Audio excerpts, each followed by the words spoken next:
You achieved the thing you once thought would save you. The money arrived. The recognition arrived. People finally started listening when you spoke. And yet, somewhere in the middle of becoming successful, you began feeling strangely absent from your own life. You kept moving, smiling, performing, but there was a quiet exhaustion underneath everything. A kind of emotional emptiness you could not explain to anyone without sounding ungrateful. Because from the outside, your life looked exactly like the life people envy. And that is precisely why nobody noticed you were disappearing inside it. What if I told you that the darkest truth about success is not that most people fail? It is that many people succeed and still feel profoundly lost afterward. Stay with me, because by the end of this, you will understand why achievement alone cannot regulate the human nervous system, why so many high performers secretly feel emotionally disconnected from themselves, and why the version of success society sells you is psychologically incomplete from the very beginning. If this already feels uncomfortably personal, drop a 1 in the comments right now. Share this with someone who has been chasing success so long they forgot to ask whether the chase itself was destroying them. And do not leave before the final section, because that is where the real shift happens. Now let us begin. There is a particular kind of loneliness that only high achievers understand. Not the loneliness of isolation, the loneliness of being surrounded by validation while privately feeling emotionally unseen. These are the people who became extraordinarily skilled at functioning. They learned how to produce, adapt, optimize, compete, and endure. They became efficient under pressure, calm under stress, productive under exhaustion. The world praises these people constantly because modern society confuses performance with psychological health. But here's what most people never see. Many successful people are not operating from inner fulfillment. They are operating from unresolved emotional architecture formed years earlier. Childhood environments where love was conditional, homes where achievement created safety, relationships where usefulness mattered more than emotional authenticity. Somewhere early in life, they learned a dangerous equation. If I perform well enough, I will finally feel worthy. And that equation becomes the engine of their entire existence. The first psychological trap hidden inside success is what researchers call identity fusion, the gradual merging of your self-worth with your output. At first, it feels empowering. You work harder, people reward you, your competence becomes admired, your discipline becomes your identity. But slowly, invisibly, something dangerous begins happening inside the nervous system. You stop experiencing yourself as a human being. You begin experiencing yourself as a function. Your mind no longer asks, "How do I feel?" It asks, "Am I doing enough?" Rest starts feeling psychologically unsafe because your value has become attached to productivity. Even moments of silence feel uncomfortable because silence removes distraction, and distraction was helping you avoid yourself. So you stay busy, constantly. Understand what is happening neurologically here. The brain begins associating achievement with emotional relief. Dopamine spikes become tied to external accomplishment rather than internal regulation. Every goal reached creates temporary satisfaction, but because the underlying emotional emptiness remains unresolved, the nervous system quickly adapts and demands another target, another milestone, another win, another climb. And eventually, you become trapped inside a cycle where achievement stops feeling fulfilling and starts feeling medicinal. You are no longer chasing success because you love it. You are chasing it because you are terrified of who you become without it. That is the first fracture. Most people never notice it. The second hidden truth about success is far more unsettling. Success often rewards emotional suppression, not emotional intelligence. Let me be clear about this because it is important. Modern performance culture celebrates people who can ignore exhaustion, override emotion, detach from discomfort, and continue functioning under pressure. On the surface, this looks like strength. But psychologically, chronic emotional suppression comes with a cost. The nervous system remembers everything the conscious mind refuses to process. The high performer who never slows down often believes they are managing stress effectively because they remain functional. But functionality is not the same as health. A person can remain highly productive while becoming emotionally fragmented underneath. This is why so many outwardly successful individuals experience sudden emotional collapse later in life. Panic attacks that appear out of nowhere, emotional numbness, burnout so severe it feels existential. The body eventually forces awareness where the mind resisted it.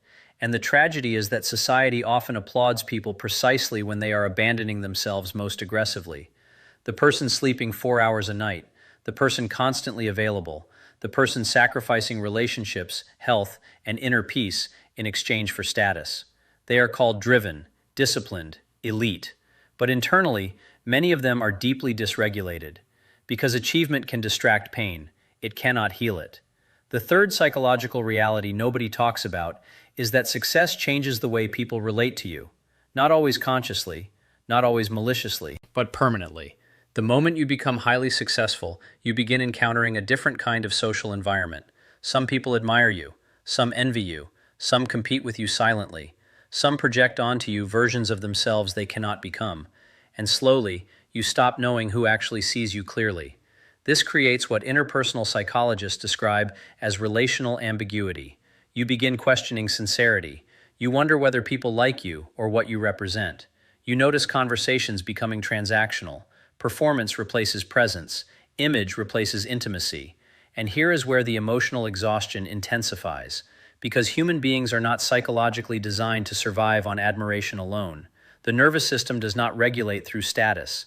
It regulates through genuine connection, through emotional safety, through authenticity, through being known without performance. But many successful people no longer know how to exist without performing. Even in relationships, especially in relationships, they become highly skilled at presenting competence while hiding vulnerability. They can lead teams, solve crises, manage pressure, and command rooms full of people, yet privately struggle to articulate simple emotional truths like, "I am tired," or "I do not know who I am anymore."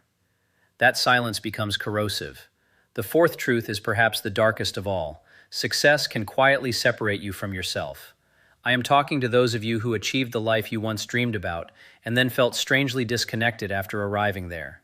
The reason this happens is because goals often provide structure, meaning, anticipation, and psychological momentum. The pursuit itself becomes emotionally consuming. But once the pursuit ends, something terrifying happens. Stillness arrives. And in stillness, unresolved emptiness becomes audible again. The promotion does not fix your self-worth. The money does not resolve loneliness. The recognition does not repair emotional neglect. It only amplifies who you already were underneath the noise. This is why so many successful people secretly fear stopping. Because stopping means confronting themselves without distraction, without momentum, without applause.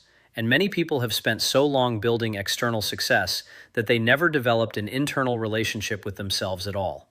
They know how to achieve. They do not know how to exist peacefully. Now, I want to speak directly to those of you who are listening to this and recognizing yourself, not as someone chasing success, but as someone already consumed by it. Because here is what emotional intelligence research consistently reveals. The problem is not ambition itself. Ambition is not the enemy. Discipline is not the enemy. Excellence is not the enemy. Disconnection is. When achievement becomes compensation for emotional deprivation, the nervous system enters a state of perpetual striving. No accomplishment feels final, because the deeper wound was never about accomplishment in the first place. It was about worthiness, belonging, safety, love, and external achievement cannot permanently solve internal abandonment. That is why awareness matters so much here. Because many high performers are not conscious of the emotional contracts driving them. The unconscious belief that rest equals laziness, that emotional openness equals weakness, that productivity determines value. These patterns are rarely random. They are usually adaptive strategies formed earlier in life and reinforced by a society that rewards overfunctioning relentlessly. But here is what makes this dangerous. The world will often reward your dysfunction before it rewards your healing. And if you are not careful, you will mistake external validation for psychological alignment. You will assume that because people admire your life must actually feel meaningful. But admiration and fulfillment are not the same thing. One is external attention, the other is internal coherence. Most people spend decades confusing the two. And now I want to speak directly to the people who feel exhausted by the pressure to become extraordinary all the time.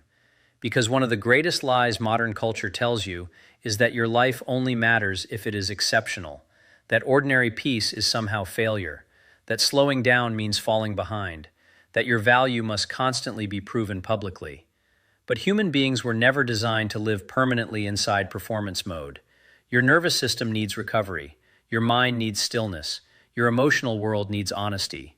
Without those things, success becomes psychologically hollow, no matter how impressive it looks from the outside. What I want you to examine carefully is this. Are you building a life that genuinely nourishes you, or are you building a life that simply impresses people? Because those are not the same project. One creates alignment. The other creates performance addiction. And performance addiction is incredibly dangerous because society celebrates it while it destroys you quietly. The deepest truth about success is not that achievement is meaningless. Achievement can be beautiful, purposeful, transformative. The danger begins when success becomes your substitute for self-acceptance, when accomplishment becomes the only language through which you know how to experience worth. Because eventually, the nervous system rebels against that arrangement.